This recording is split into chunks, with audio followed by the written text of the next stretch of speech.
Miss Barbie Forteza abay binigyan ng karapatan ng isang direktor. Ano nga ba ang karapatang ibinigay sa kanya dito? Ang lahat ng yan. Please sa ating updates for today's video.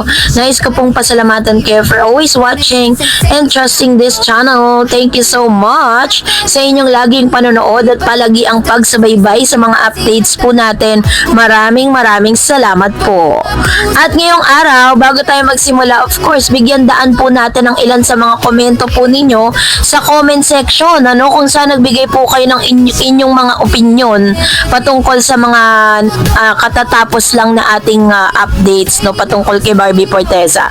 So, basahin po natin. So, salamat po sa inyong mga komento at maraming salamat po sa pagbibigay ng inyong mga opinion patungkol sa bagay na ito. So, sa Instagram stories po ni Miss Barbie Forteza, ang nakikita niyo pong video ay ilan sa mga kaganapan kay Miss Barbie, kung saan siya po ay talaga naging naging emotional siya sa mga pagkakataon na yan dahil sinasabi niya nga na parang siya, very thankful siya dun sa mga nakasama niya for past na sa kanyang 2025 journey. Kasi tinuturing niya po na ang year 2025 is a great blessing for her dahil sa pagpasok ng taon, kung matatandaan ninyo, 'di ba? Pagpasok po ng January 2025, nag-announce si Miss Barbie Forteza na siya po ay hiwalay na sa kanyang boyfriend na si Mr. Jack Roberto.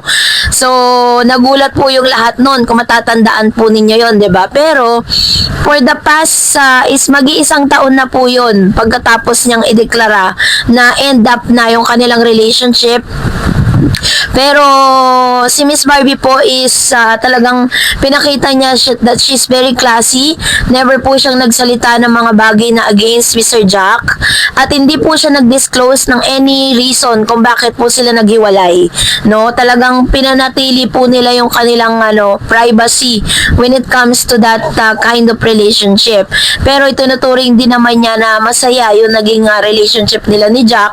It's just so happen na meron silang hindi pinagkakasunduan na hindi po nila kailangan na i-disclose sa publiko. Yun po yung ginawa ni Miss Barbie Forteza. And this time, eto na, dahil talaga namang sobrang ang dami pong mga blessing na dumarating ngayon kay Miss Barbie. Katulad ng sinabi ko po sa inyo kahapon, meron po siyang bagong project with Miss Charo Santos and Miss Boots Anson Roa. And this is gonna be the first time na makakasama niya ang magagaling at mga premyadong aktor at actress sa nasabing film.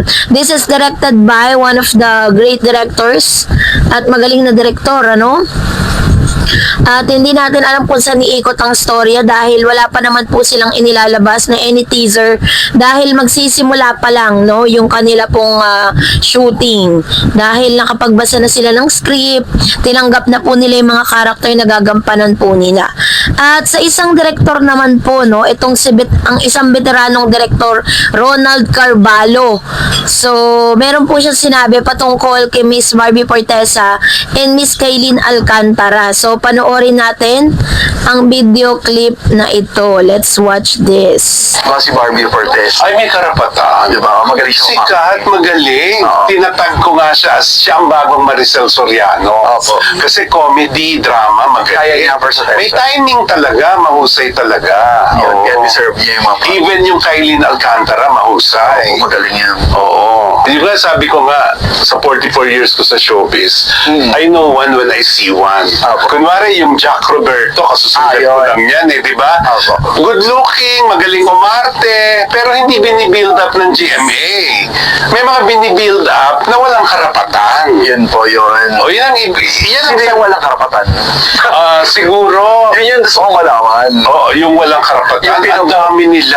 Yung nakapokus sila doon. Ang dami nila, ang dami nila. Meron silang ibang existing na dapat ito yung inaano nyo. Kasi Oo. alam ko may Aika for... Ako feeling ko yung Alden Richards, sikat siya. Ayun. So, according po dito po kay Director Ronald Carvalho, isa sa pinaka-mention niya po dito ay si Miss Barbie Forteza and Miss Kylie Alcantara.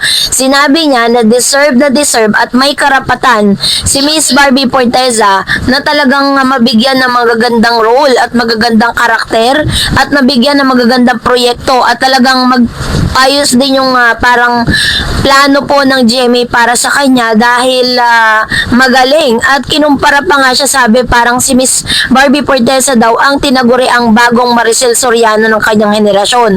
Kasi nga naman very versatile actress po siya. Pwede siya sa comedy. 'Di ba nung gumanap po sila doon sa Contrabida Academy, talagang ang dami niyang karakter na pinortray doon. Tapos pwede siyang mataray, pwede rin po siya na na sa heavy drama. 'Di ba? Kumbaga parang nabibigyan niya ng hustisya yung mga karakter na binibigay sa kanya. Kaya according to one of the veterans, Director Ronald Carvalho, 15 years na po siya sa showbiz at 15 years na rin po siya nagde-direct, no? Parang sinasabi niya dito sa kabuuan ng kanyang interview na tinatag niya pa si Miss Barbie Forteza dahil sobrang galing na galing po siya sa acting skills nitong si Miss Barbie. Kaya naman, totoo naman na may karapatan naman talaga si Miss Barbie Forteza na parang mas bigyan ng maraming proyekto, mas bigyan ng highlights ng GMA. At kaya naman po yun ang nila ngayon, yun yung kanyang pinagfofokusan. Ganon din naman si Miss si Miss Kailin Alcantara. Ayun, nakalimutan pa natin yung pangalan. Si Miss Kailin Alcantara deserve na din po na mabigyan ng big break sa showbiz. Kaya naman ngayon pa lang kinocongratulate natin si Miss Barbie kasi nire-recommend po siya ng mga direktor dahil sa galing po ng kanyang acting skills, diba? So, kayo po, anong inyong saloobin patungkol dito? Mag-comment kayo sa comment section. And that's it for today. For more videos and updates, please don't forget to like and subscribe. And please don't forget to follow my Facebook page, Dar Eds TV and Dar Eds Channel. God bless everyone!